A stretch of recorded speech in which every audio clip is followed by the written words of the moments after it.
Friends, இன்னைக்கு நம்ம Andhra style chilli chicken செய்ய போகிறோம். இதுக்கு கொஞ்சமாக வதக்கிறதுக்காக கொஞ்சமாக எண்ணெய் சேர்த்துக்கலாம். ஆந்திரா ஸ்டைல் சில்லி சிக்கன்றதே நிறைய வெரைட்டியில் பண்ணுறாங்க. வெறும் பச்சை மிளகாய், இஞ்சி, பூண்டு மட்டும் போட்டுட்டு அதெல்லாம் இடித்து போட்டு ஒரு ஸ்டைல் பண்ணுவாங்க. அது பயங்கர ஸ்பைசியாக இருக்கும்.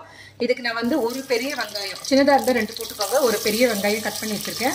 பொடியாக நறுக்க வேண்டாம், இது என்ன நம்ம அரைக்க தான் போகிறோம். இது காரத்துக்கு ஒரு 10 பச்சை மிளகாய் எடுத்துருக்கேன். ஸோ இது 2 மட்டும் வதக்கிக்கலாம். கர்நாடகா ஸ்டைலில் பண்ணுறது கூட இதே மாதிரி தான். பச்சை மிளகாய், இஞ்சி, பூண்டு, கொத்தமல்லி, புதினா எல்லாமே பச்சையாகவே அரைச்சிட்டு செய்வோம். ஸோ இது வெங்காயம், பச்சை மிளகாய் மட்டும் வதக்குறோம். பச்சை வாசனை போகிறதுக்கு வதக்கினா போதும். அவ்வளோதான், இதை எடுத்துடலாம். வெங்காயம், பச்சை மிளகாய் மிக்சி ஜாரில் சேர்த்துட்டு நல்லா ஆற விட்டுட்டு அரைக்கணும். ஒரு கைப்பிடிக்கு புதினா சேர்த்துடலாம். ஒரு கைப்பிடிக்கு கொத்தமல்லி, ஒரு 2 குச்சிக்கு கருவேப்பிலை சேர்த்துடலாம். ஸோ இதெல்லாம் நல்லா நைஸாக அரைச்சி எடுத்துக்கணும்.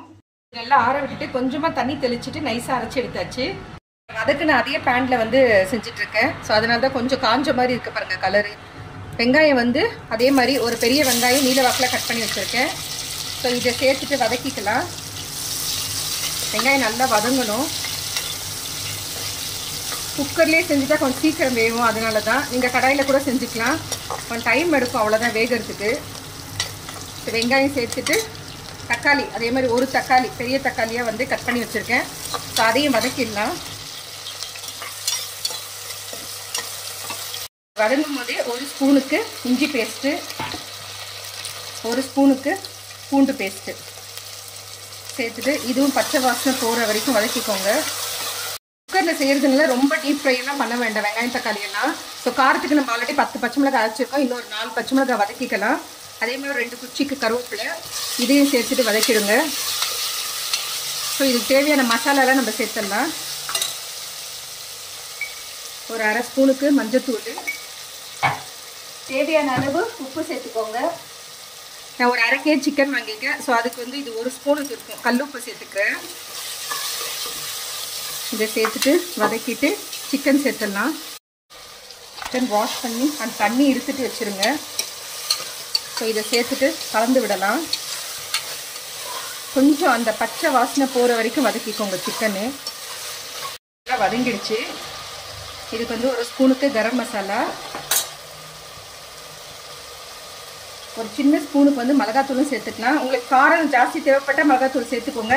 இல்லை நம்ம அரைச்ச அந்த பச்சை மிளகாய், நம்ம போட்டிருக்க பச்சை மிளகாய் போதுன்னா, காரம் கம்மியாக வேணும்னா நீங்கள் இதோட ஸ்டாப் பண்ணிக்கோங்க. ஏன்னா ஆந்திரானாலே உங்களுக்கு தெரியும், நல்லா ஸ்பைஸியாக காரம் அசத்தெல்லாம் சும்மா அடிப்பொலியாக இருக்கும். காரம் தேவைப்பட்டால் சேர்த்துக்கோங்க. இல்லைன்னா நீங்கள் இதே ப்ரிப்பரேஷனில் பண்ணுங்கள். பச்சை மிளகாய் லெவல் கம்மி பண்ணிக்கோங்க. அப்போ உங்களுக்கு காரம் கம்மியாக இருக்கும். ஸோ நம்ம அரைச்ச அந்த விழுதையும் இதோட சேர்த்துடலாம். சேர்த்துட்டு இதையும் நல்லா கலந்து விட்டுக்கோங்க.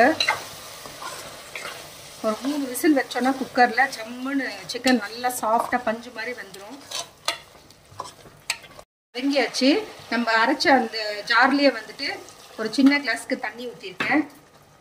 ஸோ இது வேகிறதுக்கு கரெக்டாக இருக்கும். இது சப்பாத்தி, தோசை, சாதம், பூரி எல்லாத்துக்குமே தொட்டுன்னு சாப்பிட்லாம். நீங்கள் ட்ரையாக வேணும்னா கூட தண்ணி கம்மி பண்ணிவிட்டு ட்ரையாக எடுத்துக்கோங்க. இது கொஞ்சம் கிரேவி டைப்பில் தான் நம்ம எடுக்கிறோம். ஸோ 3 விசில் வரட்டும் பார்க்கலாம். ஸோ 3 விசில் அடங்கியாச்சு. இப்போ நம்ம எடுத்துடலாம்.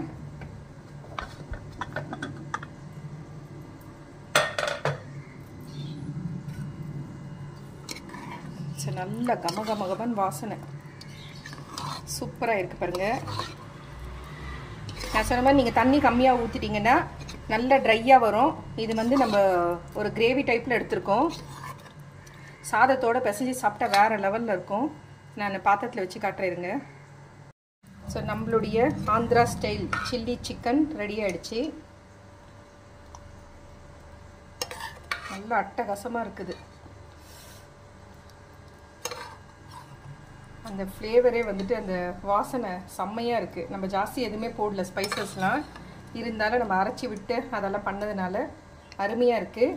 நான் சொன்ன மாதிரி சாதத்தோடு பிசைஞ்சு சாப்பிட்டு பாருங்கள். கூட ஒரு ரசம் இல்லை சாம்பார் வச்சுட்டு செம்மையாக இருக்கும் டேஸ்ட்டு. கண்டிப்பாக சிக்கன் வாங்கினீங்கன்னா இந்த மெத்தடில் செஞ்சு பாருங்கள்.